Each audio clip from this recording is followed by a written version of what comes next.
Hello, and welcome to this evening's special about the arms race between America and Russia.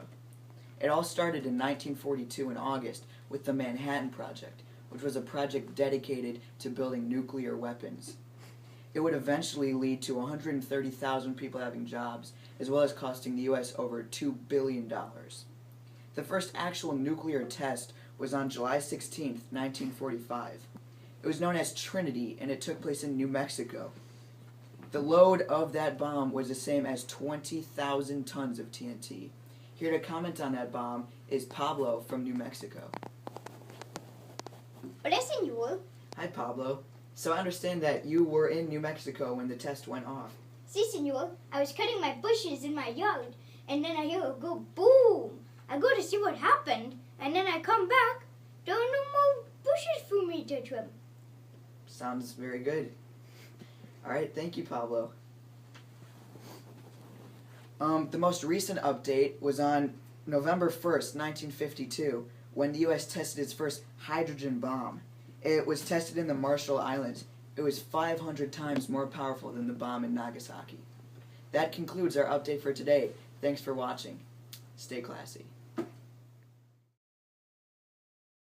a Russian scientist. The date is August 29, 1949. Here I am in nuclear testing site in the bomb shelter. We test nuclear bomb, and First Lightning is the name. We shall test in 3, 2, 1. Boom!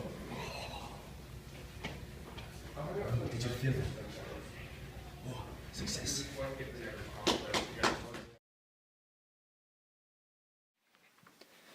Citizens of the United States, despite what you may already believe, I am not truly a Russian nuclear physicist.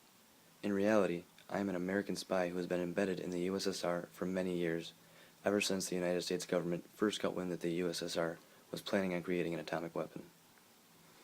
These fears were made real, as you saw, in August of 1949 when the USSR successfully detonated an atomic bomb, and again in October of 1953 when they were able to create a hydrogen bomb. That really kicked off the competition between the United States and the USSR to create nuclear weapons that has become known as the nuclear arms race. As the race continues, it has become clear that the USSR is far inferior financially compared to the US, which has made it very difficult for the Russians to keep up with the very expensive project of developing nuclear weapons. Due to this, the USSR has focused on producing bigger and larger number of the nuclear weapons because that is far more cost effective than developing the higher quality bombs like the United States. Despite their efforts to save money, the USSR has continued to fall further and further into debt and will not be able to sustain this competition with the United States for much longer. The future of our great country is looking bright once again, my fellow Americans. Thank you.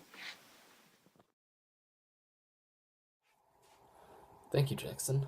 The main idea behind the Cold War and the nuclear arms race is called brinkmanship.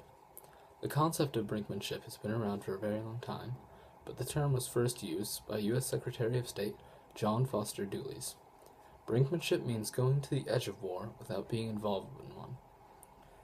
When Dwight Eisenhower became president in 1953, he adopted brinkmanship as his foreign policy.